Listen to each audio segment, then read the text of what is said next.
Mesdames et messieurs, bonjour, bienvenue à Tatami. Nous sommes sur la route de Darou Tchoub qui se trouve derrière Keur Massar. Alors c'est pour aller rendre visite à un club de taekwondo. Ce club est dirigé par Mohamed Kamara qui est le responsable technique de l'équipe nationale de taekwondo.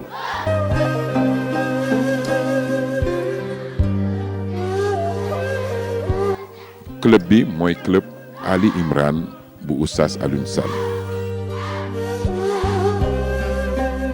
mu nekk loo xam ne jegewul soriwul mais tout dépend mu nekk club boo xam ne macha allah gis ngeen xale yi nii ci ëtt bi ci kër gi di jàng taekwondo mais li ma bëgg wax rek mooy nous formons des hommes mais pas des champions. C'est vrai, un champion, on peut l'être, on peut le devenir, mais c'est un jour, un soir, un moment, un instant. Alors qu'un homme, c'est pour la vie, un leader. Mohamed Kamara reviendra justement sur ça. Il va nous parler justement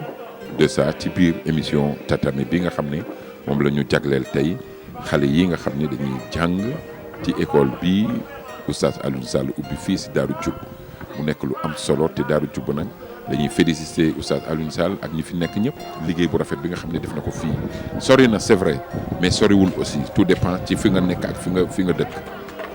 kon nag mbokk yi on va vous laisser suivre justement ce reportage à Ali Imran pour le taekwondo avec bien sûr maître Mohamed Kamara.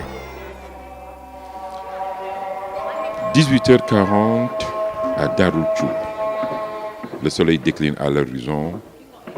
le muezzin appelle à la prière.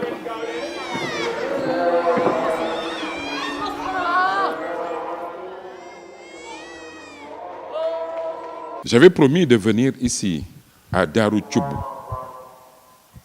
ici à Keur Massar. Véritablement, c'est éloigné. Et je dois féliciter ce garçon, Mohamed Kamara, pour ce sacrifice. Parce que c'est un sacrifice. Le trajet est long. On dit Keur Massar, mais c'est au-delà de Keur Massar. Et je pense qu'à ce niveau, ce garçon a besoin d'être félicité,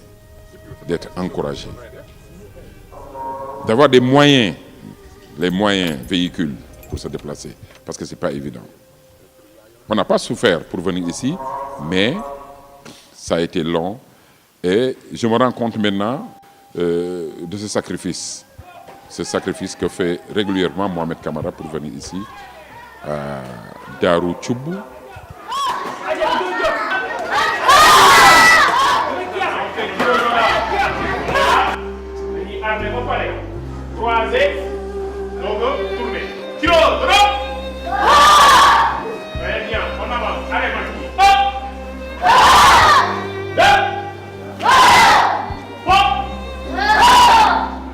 Même chose, Armel va parler de retourner tiro droit. Tiro droit.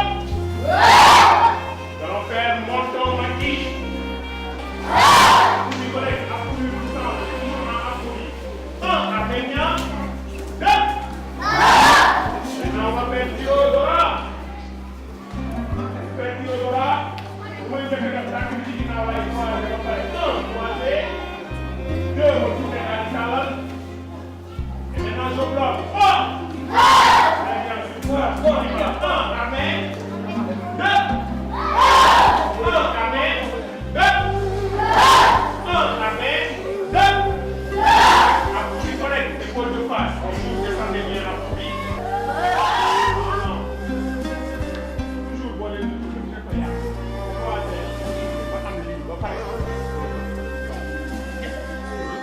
D'abord, on y va. Maintenant, un tour maquis. Vous êtes là avant de partir. Un tour maquis. Un. Deux. Trois. Appuyer le papier. C'est une dégueu bien. Voilà. Une fille, hein. C'est une dégueu. Un. Deux. Trois.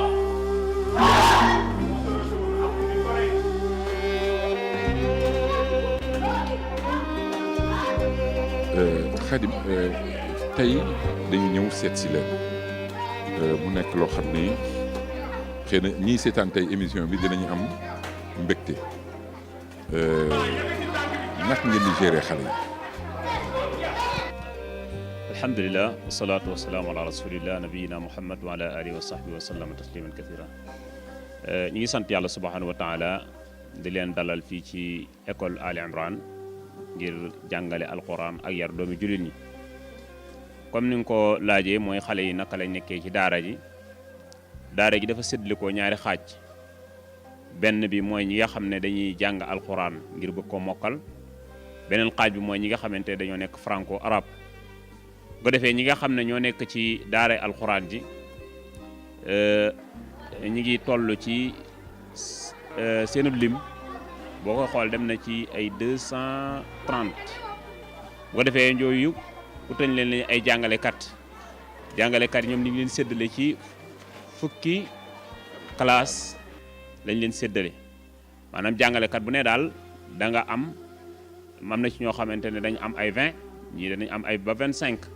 loolu mooy li nga xam ne noonu lañ leen séddalee ci wàllu njàngum alxuraan bi ci seen sëriñ bu ko defee heure yi nga xam ne moom la ñuy jàng nag fajar gi dañuy commencé jàng 5 heures ba 7 heures ñu wàcc bu ko defee ñu noppalu ndekki 9 heures ñu commencé jàng ba 10 heures yi demi danañ génnaat noppalu 30 minutes 10 heures 11 heures ñu commencé jàngaat ba 1 heure ñu wàcc daal di julli tisbaar daal di añ daal di tëdd noppalu ba 3 heures bu ko defee bu 3 heures jotee itam danañ continuer jàngaat ba 6 heures ñu daal di wàcc loolu mooy li nga xam ne mooy waxtu yi nga xam ne moom la xale yi di jàng ci daara ji.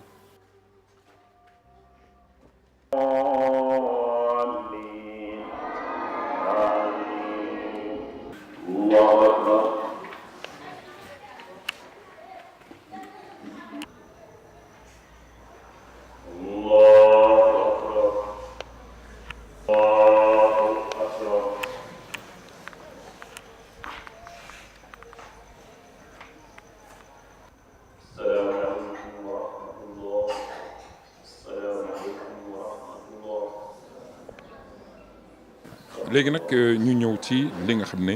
mooy taekwondo bi parce que nekk na loo xam ne ku xool tey xale yi nii da nga naan est-ce que am nañu jot di ko def lan la leen di indil ban njëriñ la am si ñoom si jaara ji fii ak yéen nag ngeen ko gisee. alhamdulilah loolu day nekk loo xam ne daf ñuy dimbali bu baax a baax ndax xam nga xale énergie am wala doo kàttanam léeg-léeg sax mën nañoo jàpp ne moo ëpp bu mag ndax mag léeg-léeg dana dem ba jeexal wala boog nga yore ay xale ba jàpp ne yow ñii sonn nañ waaye yow mi nga xam ne yaa leen yoroon ba jàpp ne sonn nañ ba muy tuut bu dee toog rek wala dal rek ba muy tuut yow yaa leen njëkk dal ndax ñoom dañuy daal di amaat beneen kii boo xamante ne bu ko defee nag loolu ñu am waxtu boo xamante ne danañ ci def leneen loo xam ne lu leen di jariñ li ci seen wàllu wér-gu-yaram parce que itam ay xale itam nga yor leen rek tëj leen benn barab daanaka xam nga ni kër yi Ndakaaru ni mu xatee duñ mën a génn duñ mën a entraîner ji duñ dem fenn loolu itam day xaw a jafe bu ko defee nag loolu moo waral daanañ jàng guddi gi sax waaye biñ amee programme taekwondo ci lañ ne léegi guddi gi moom dañ koy bàyyi nga xam ne suñu wàccee 6 heures rek daal di mën a def seen taekwondo balaa gee jot ñu mën a sangu mën a reer daal di mën a tëri kon loolu daal bi ñu ko jotee def ak léegi gis nañ ne gaañu yeeg yennante ni xeexoo yi ñuy def seen biir ci heure wàccee yooyu yëpp daal wax dëgg yàlla canaliser nañ ko wala boo ko dapt nañ ko ba loolu dimbali na leen bu baax a baax comme ni ngeen ko gisee ku leen gis xam ne ñi leen di toppatoo ñu ngi leen di toppatoo waaye itam amalaan na jëriñ daara ji ndax daf leen di dimbale ci ñu mën a yar xale yi ñu mën a leen maîtriser ba duñ dugg ci yenn yoo xamante ne daf leen di gaañ.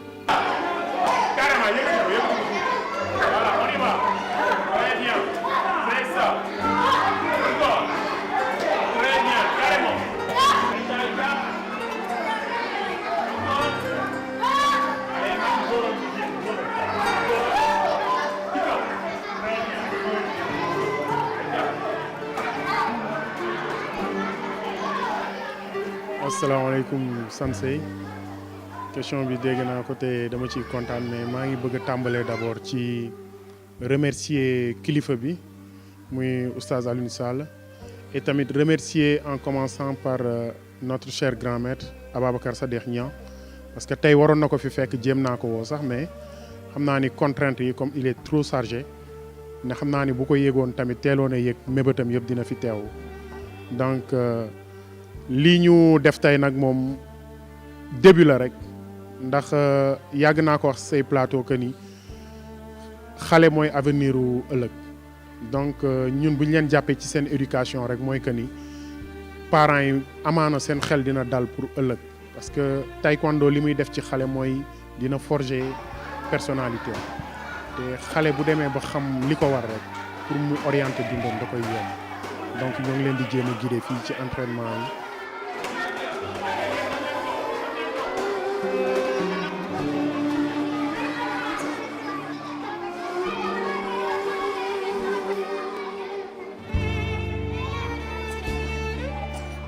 donc malgré que nag moyens yi matewu ko mais ñoo ngi jéem suñu kéemtalaay kàttan daal di ñaan yàlla borom bi jàppale ñu ci liggéey bi. yan jour la ñuy entraîner ñoom. donc ñoom ñoo ngi entraîner 3 fois ci semaine bi comme ni ko oustaz bi waxee sànq dañ leen diviser en xalqa mooy 3 classes donc groupe yi dafa am groupe 1 groupe 2 ak groupe 3 donc lundi ce sont les tout petits et le jeudi ce sont les moyens c'est-à-dire ñi xaw a gën a dëgër tuuti góor ñi vendredi mooy pour jigéen ñi donc bu ñu ñëwee donc de 18h à 20h ñoo ngi ci entraînement yi. xam nga lu ma gën a neex fii li ma gën a neex mooy école bi dafa am jàkk moom la ñu dégg nii ñi ngi julli gée mu nekk loo xam ne xale yi seen bopp ñooy jiite. waaw loolu moom dëgg la fi mu toll nii dañoo pare julli gée bu mag ñi génnee xale yi parce que dañ leen di jàngal leadership parce que même fii nii ci biir école bi sax ni ñu nekkee noonu groupe dañ leen di utloo ay amir groupe bu nekk dañuy naan diw yooyaay amir parce que pour jàngal ko le sens de la responsabilité parce que liñ koy jàngal mooy bu ma nekkee amir nekkul man maay chef rek ku yëngu ma dóor non parce que gestion collégiale la maa jiite mais su ma nekkee njiit daa fekk ne may wane le bon exemple donc su ma jiitee war naa wane loo xam ne ñiy topp sama ginnaaw dinañ ci mën a roy donc ci biir njàngale bi tamit loolu la ñuy def ci xale yi du rek jàngal leen ñu yor xam-xam parce que nit dina yor xam-xam am doole yor lépp mais bu bopp bi parewul mënul donc leader. bu nekkul nit. voilà mooy comme li ma tàmm wax donc man nee naa leen je préfère ma former nit boo xam ne bu waxee ci société ñu xam ne ah kii kat moom nit a wax que champion bi nga xam ne médaille boo teg mu jël ko te saa yu génnee moog jëfinu mala yi ñoo yem man nee naa leen sama enseignement orienté wul vers ça donc man li ma bëgg mooy je forme des leaders de demain te leader nee naa leen ci bopp la donc chaque fois xale yi dañuy converser li ma leen di wax man leen nekk xale taxul nga bañ a respecter sa bopp parce que boo respecter sa bopp doon xale mag mi par force da lay respecter te li ngay wax nii xam nga nañ ñu baal parce que ku ñu dégg ñuy wax gars yi di julli peut-être doo mën a comprendre il faut ñu expliquer de mag ñi ñoo julli gée wax na ko léegi après xale yi ñëw leadership boobu ñu jël xale yi pour que ñoom ñuy jiite julli mais mag ñi pare nañ julli moo tax je me suis permis de faire l'interview pour ngeen dégg xale yi di jàng ah n'est-ce pas du noonu. si effectivement parce que saa yu ñu paree gée bu mag ñi génnee xale yi la ñuy bàyyi ñoom ñu mën a def seen ñaari rakka safa ak witar mën a terminer parce que lépp ci formation bi la xale bi boo ko jàngalee te jàngaloo ko tamit ni muy jiitee rek personnalité am day des mooy waral ëllëg nga gis ki nga xam ne bu doonee chef rek pour moom yaakaar na ni c'est un demi-dieu lu jógewul ci moom warul kii non alors que yow ñi nga jiite boo leen doon diisoog ñoom xam-xam ak yoon bi nga war a jaar sax day fëlee foofu donc man sama méthode c'est ça toujours une gestion collégiale xale bi da nga koy bàyyi muy exprimer wu di wane boppam parce que loolu mooy cultiver personnalité.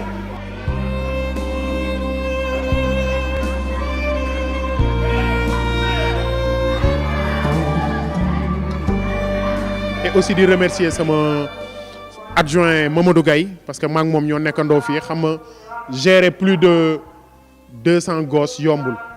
donc maa ngi koy remercier parce que xam nga moom moo ma épaulé ci liggéey bi. mais na taxaw sa wet Mamadou Gaye kaay taxaw sa wetam. donc voilà Mamadou Gaye ngi nii. donc peut-être ñenn ñi sax dañ koo perdre de vue. Oui. C'est un ancien de l'équipe nationale. C'est un ancien de l'équipe nationale donc taekwondo passion la du dee mukk quel que soit alpha même boo combattul sax yaa ngi am reconversion donc tey il est dans l'enseignement donc ñoo ngi nii di épauler ndoo xale yi donc di ko remercier di remercier encore Oustaz Alioune Sall di remercier soxnaam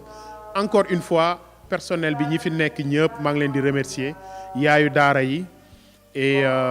sama xol dafa fees daal donc waaw trop sax macha allah donc maa ngi remercier ak tamit yéen déplacement bi ngeen def parce que parce que yombul daal parce que xam nga activités yi xat na contraintes yi maa ngi remercier ñëpp bu ma limee damay juum mais Maître Ababacar Sadikh Niang aw ma fayam parce que wala réew oustaz la ba lii sosoo amul kenn ku mu xalaat man la xalaat donc di ko remercier tamit di ko ñaan yàlla mbébét bi mu am yàlla na bañ a tas donc yaakaar bi ñu am ci xale yi yàlla na ko yàlla matal daal donc loolu laa moom. mais kontaan naa si yow maa gën a kontaan quoi. vraiment gëj naa la gis ah. oui maa ngi fii. da nga réer li mu wax dëgg la perdu de vue. il est là hein. non pourtant maa ngi si taekwondo bi nekk. waaw mais moom tamit ma koy remercier ah. ma leen di sant di leen gërëm quoi. parce que bu ko neexoon mënoon na moom kese rek mën na gérer lii mais dafa jékki-jékki mënu ma gay kaay ñu liggéey quoi mu xëcc ma teg ma si wetam waaw yàlla moo ñu boole nag depuis si Maître Dame quoi yàgg nañu nag mais moom man dama koy bàyyi yàlla rek quoi su ko neexoon mënoon na indi ñeneen teg fii mais déedéet dafa ne gay laa sentir moom laa indi quoi vraiment maa ngi moom mosuñu am problème. yow borom baax nga. non yaa baax toujours parfois damay toog di waxtaan ma ne ne télé yëpp man yan ma loo moom tamit daf ma mës a neex parce que moom fu ma mënta gis rek gërëm mu xëcc taf ma si wetam waaw man tamit loolu tamit daf may jaaxal si yow quoi côté boobu mais Mouhamed Camara sama esclave la ah. dama koy bàyyi ak yàlla rek dama koy bàyyi yàlla di ko ñaanal yàlla rek li mu bëgg moo ko xam yàlla na ko yàlla defal waaw moom ak ñoom Abouba yëpp waaw di leen ñaanal la ñun ñëpp ñoo bokk benn maître mais ñoom ñëpp dañuy jël benn affaire rek ne ma gay il faut que yow tamit nga tekki si lii def si lii quoi donc li ma bëggoon tëjee yëpp parce que wax na ko léegi muy base bi dafa am koo xam ne du rek maître c'est un père Maître Dame man c'est mon père donc sur tous les plans parce que dañ ne ki la may soxna ki la jàngal xam-xam mënoo leen fay te xam-xam bi moo ko def si ñun donc kii di Serigne Mbaye Guèye kii di Maître Dame Seck ba may sàngoo suuf dama koy wax mënuma leen fay tey bu ñu tuddee Mouhamed Camara ak potentiel bu ñu ko mën a waxal base bi ñooñ la Serigne Mbaye Guèye Dame Seck donc kii sama mag la kële sama papa la donc c'est la famille. voilà c'est la famille aw ma seen fay maa ngi leen di remercier di ko ñaanal sama xol a fees parce que moo ngi doon daal sama xol waaw kontaan naa trop merci.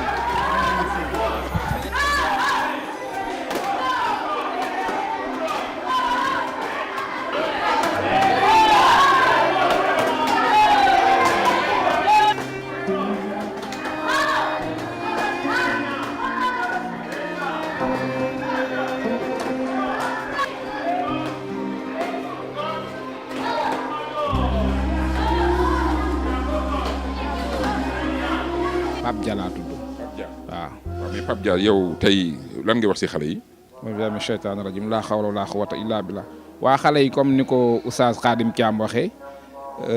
di leen dalal yéen tamit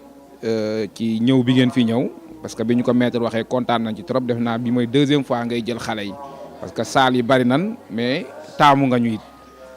di leen soññaat rek pour ñu gën a góorgóorlu te xam ni maître bi ñu am it ñu ko bëgg ñu ko soxla bari nañ mais moom it dafa choisir nekk fii ci ndigalu colonel Sadikh Niang parce que maître bi yombul wax dëgg yàlla am day bàyyi jotam yëpp comme ni ko oustaz waxee xale yi bari nan tey lañ leen dajale nii sax pour ñu ñëwandoo ñoom mais dañ leen a séddale à part Xaadim ni mu ko waxee tamit seen jànq yi seen yaayu daara yi tamit ñu ngi ci di jàpp après mu rabbi yeeg ñoom ñëpp kontaan naan daal ci yéen di leen dalal bu baax daal.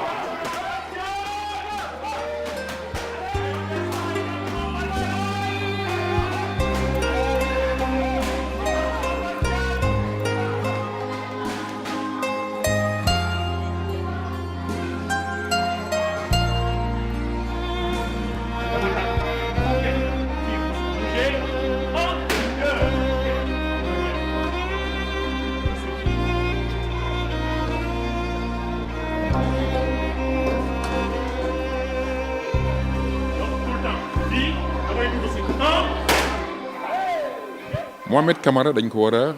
encourager dañ ko war a jàppale parce que fii ku ñu fi mos a indi pour nga agsi fii dana métti trop et je crois que loolu nekk na loo xam ne lu metti la ci déplacement tey laay soog a xam li muy daj tey laa koy soog a xam en tout cas maa ngi koy encouragé bu baax di ko félicité di encouragé ñi fi nekk responsable yi encadré xale yi parce que yombul loolu nag yàlla leen si yàlla jàppale yàlla defal leen si jàmm ba ñu am si ay ndam ëllëg parce que xale yi ñoom ñooy yore réew mi ëllëg ce sont ces garçons qui vont grandir ñoom ñooy nekk mag pour diriger le Sénégal donc l'éducation à la base c'est important alxuraan français taekwondo esprit Budo alors Mohamed Camara vraiment félicitations